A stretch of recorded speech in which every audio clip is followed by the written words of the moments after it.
Peggy 3.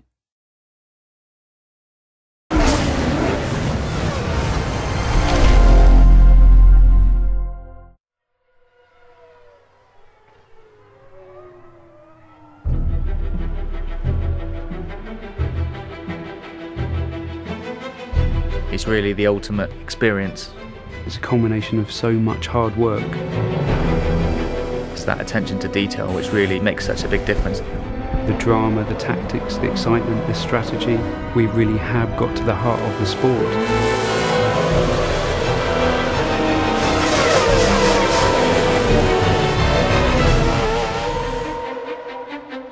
We've had 2 really successful games launched already now for Formula 1. When you're evaluating what to do in the next instalment, you really want to improve on everything that's there. The aim for the 2012 game is to make more of a complete F1 experience. At the start of the game now, we've got the Young Drivers Test. It's a real test that exists in real life. It's set in Abu Dhabi in 2011, and you get a chance to drive either the Red Bull, the Ferrari or the McLaren. It really gives those up-and-coming drivers track time to really kind of showcase their talents, and it's wonderful that we're able to copy the elements that happen on those real young driver test sessions in the Formula 1 2012 game. I remember my first test was with Red Bull Racing at the end of 2007. And you know, even 3 years later, the people who ran me at the test still remember the job that you did, you know, so the first impression really is important. People still talk about the first time Lewis tested at Silverstone for McLaren, and you know, so it is a hugely important day for a racing driver. I think Codemasters have done a super job giving regular people a proper insight into what a Grand Prix car is like. The hot lap videos, you see these kind of things on TV all the time, and we're using Anthony Davidson, an ex-Formula 1 driver. And he's really just directing you on what makes a good lap.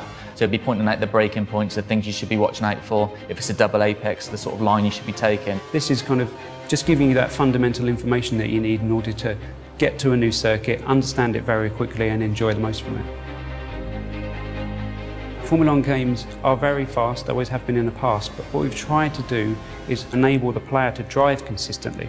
And we've put a lot of time into working on the pad to help the player control the car at speed.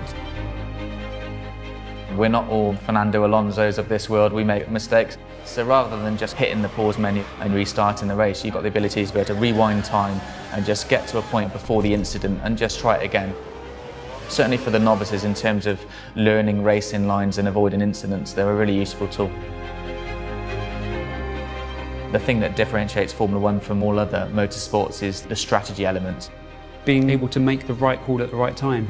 You might not be the quickest driver, you might not have the quickest car, but you can balance the elements. You've got fuel mixtures you can dial up and dial down. You've got different pit stops. Do you stop twice? Do you try and run longer?